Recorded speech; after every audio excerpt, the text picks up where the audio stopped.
क्या?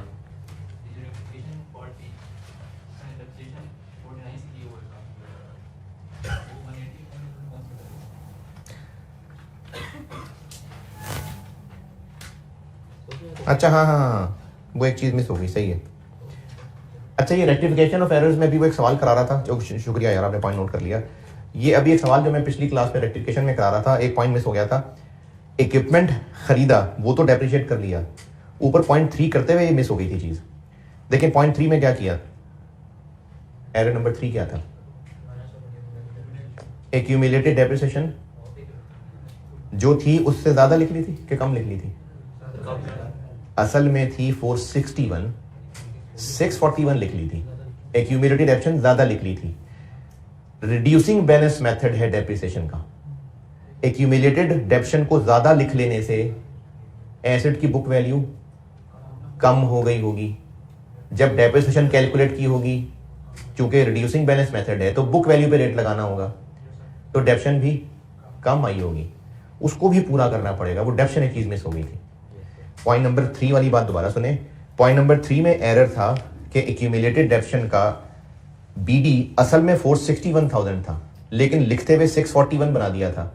तो accumulated depreciation ज़्यादा लिखने से एसेट की बुक वैल्यू जब ईयर एंड पे डेप्रिसिएशन कैलकुलेट करने लगे होंगे, तो एक्यूमुलेटेड ज़्यादा लिखी गई है तो बुक वैल्यू कम आ गई होगी ना, और 15% लगाया होगा तो डेप्रिसिएशन भी कम आ गई होगी।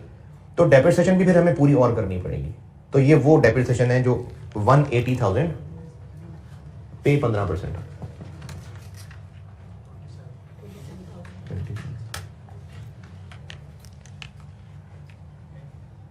तो ये दो डेप्रिसिएशन की एडजस्टमेंट थी, एक 22,000 की थी और एक 27,000 की थी। ये उसने 49 लिखा होगा।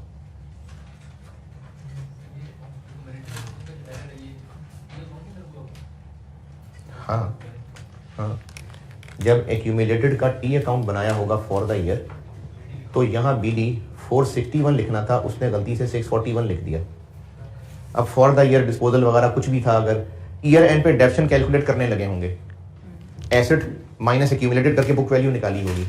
चूंकि ये ज़्यादा लिखी गई थी तो बुक वैल्यू कम आई होगी डेप्रिसिएशन की वर्किंग में, और रेट कम पे लग गया होगा, तो इसलिए डेप्रिसिएशन और चार्ज करनी पड़ेगी।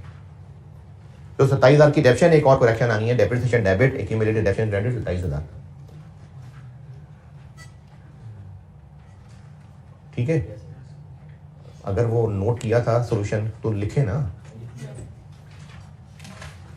जो हम वर्किंग में एंट्रीज कर रहे थे, तो एक एंट्री ये भी आएगी, 27,000 की depreciation debit, accumulated depreciation credit.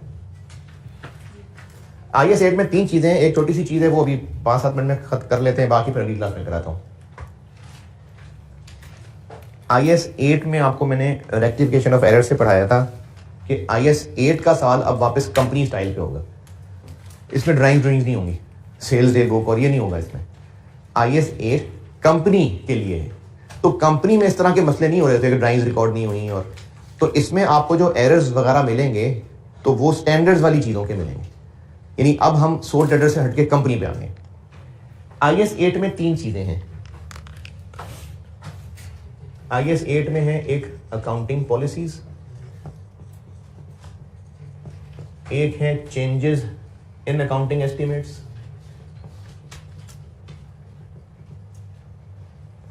और एक चीज है एरर्स। ये IAS है, नाम उसका मेरे ख्याल में कोई एक आधा शायद प्रीपोजिशन मुझसे आगे पीछे हो गई हो, ये नाम है इस IAS का, accounting policies, change in accounting estimates and errors. तो इस टॉपिक में कवर्ड हैं 3 चीजें, accounting policies, changes in accounting estimates और एरर्स। जो लिखने में सबसे छोटा है असल में वही सबसे बड़ा है इस IAS में, और जो लिखने में सबसे बड़ा है वही अभी मैं 5 मिनट में कराने लगा हूं।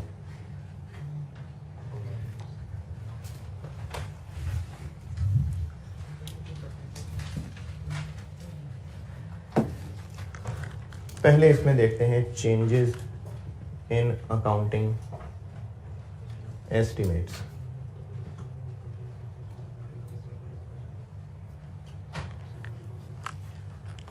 अकाउंटिंग एस्टिमेट्स यानी अंदाजे जो अकाउंटिंग करने के लिए लगाए जा रहे हैं वो अकाउंटिंग एस्टिमेट्स हैं। क्यों लगा रहे हैं अंदाजे? क्या ये अंदाजा लगाएं कि कितने की सेल हुई होगी? कितनी तनख्वाह दी होगी। जिन ट्रांजैक्शन में असल में सब एविडेंस कागज मौजूद हैं वो तो असल में ही रिकॉर्ड होंगी, लेकिन फिर भी कुछ चीजों के लिए अंदाजे लगाने पड़ते हैं, जैसे यूजफुल लाइफ। ये क्यों चाहिए अकाउंटिंग करने के लिए? डेप्रिसिएशन कैलकुलेशन करनी है तो यूजफुल लाइफ एसेट के कागज में लिखी होंगी, एक्सपायरी डेट अंदाजा है। इसी तरह से रेजिडुअल वैल्यू क्यों चाहिए होगी? डेप्रिसिएशन कैलकुलेट करने के लिए। डेप्रिसिएशन मेथड, ये अंदाजा है डेप्रिसिएशन मेथड। तो वो जो जवानी का कर्सा I-16 पे लगाया था वो तो फिर हम ऐसे ही होकर आए।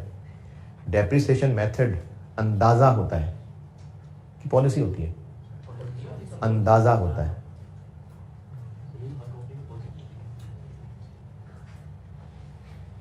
डेप्रिशिएट करना है, एसेट को खरीदते ही एक्सपेंस नहीं बना देना, ओवर द पीरियड डेप्रिशिएट करना है, ये है पॉलिसी। किस मेथड से करना है? ये अंदाजा है। अच्छा अंदाजा क्यों है ये तो हम फैसला कर रहे हैं, तो अंदाजे वाली क्या बात है? मेथड किस बेस पे डिसाइड होता है? पर्चियां डाल के।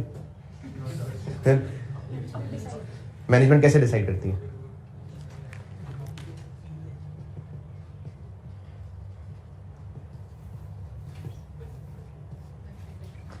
मैनेजमेंट बेनिफिट पैटर्न का अंदाजा लगाती है कि इस एसेट से बेनिफिट पैटर्न क्या होगा, हर साल बराबर बेनिफिट्स होंगे, बढ़ते जाएंगे, कम होते जाएंगे, उसको सामने रख के मेथड डिसाइड होता है। तो डेप्रिसिएशन मेथड एक एस्टीमेट होता है।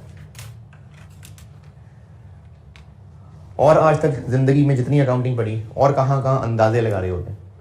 अच्छा एक तो है जो स्टूडेंट अंदाजे लगा रहा होता है कि पेपर में बैठा सवाल यही होगा इसका आंसर, एक तो वो अंदाजे लगा रहे हैं।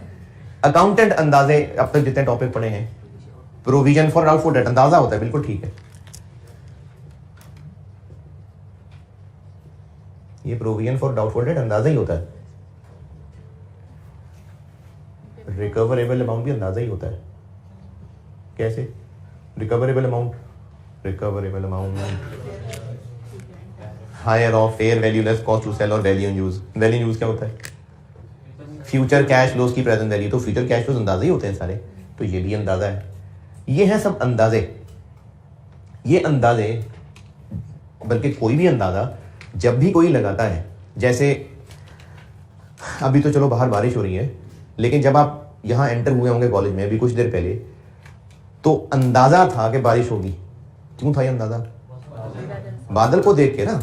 तो जब भी किसी भी चीज का अंदाजा लगाया जाता है तो वो अवेलेबल इंफॉर्मेशन की बेस पे लगाया जाता है, लेकिन इंफॉर्मेशन बदल सकती है। एक और मिसाल, क्रिकेट के मैच चल रहा है और नीचे लिखा आ रहा है प्रोजेक्टेड स्कोर कि जब इनिंग खत्म होगी तो 325 हो गया होगा।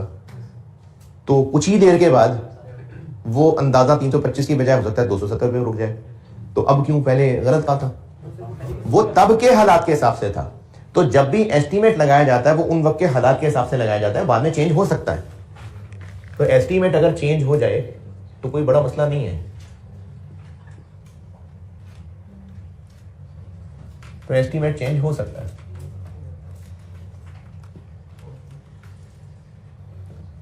एस्टीमेट चेंज होता है ड्यू टू न्यू इंफॉर्मेशन या कोई नई डेवलपमेंट हो जाए, इसलिए एस्टीमेट चेंज होता है। तो जो पहले सोचा था यूजफुल लाइफ 10 साल होगी, अब 2-4 साल गुजरने के बाद लगता है 8 साल होगी, तो वो जो पहले लाइफ के हिसाब से डेप्शन चार्ज कर रहे हैं वो गलत हो गई थे। वो उतनी ही जो होने दे हो गई, अब से ऑनवर्ड ठीक कर लेते हैं। तो एस्टीमेट चेंज को अकाउंट फॉर कैसे करेंगे? Accounting for estimate change. और ये मैं सिर्फ लिख के दे रहा हूं, ये काम आपको आता है और ये काम कर चुके हुए हैं पहले। ये मैंने जिक्र IAS 8 में ऑफिशियली इसका अब किया है, वरना ये काम तो बचपन से करते आ रहे हैं। इसको बस अंग्रेजी बता रहा हूं। अंग्रेजी में इस चीज को कहते हैं कि estimate change is accounted for prospectively. इसका मतलब होता है एक पॉइंट से ऑनवर्ड जो करते थे वही उसी की अंग्रेजी ये होती है। जिस साल में एस्टीमेट चेंज होता है उस साल से ही नई डेप्शन लेते हैं या पिछले साल को भी रिवर्स कर देते हैं, तो इसको प्रोस्पेक्टिवली कहते हैं। यानी हमने इसको अकोमोडेट करना है प्रोस्पेक्टिवली, यानी अब से onward. That is in current and future periods. मतलब होता है एस्टीमेट चेंज को प्रोस्पेक्टिवली अकाउंट फॉर करने का। तो एस्टीमेट चेंज के सवाल कराने की जरूरत ही नहीं, ये तो आप पहले ही करते आ रहे हैं, तो एस्टीमेट चेंज हो गया। अगली क्लास में एरर्स से शुरू करता हूं बात।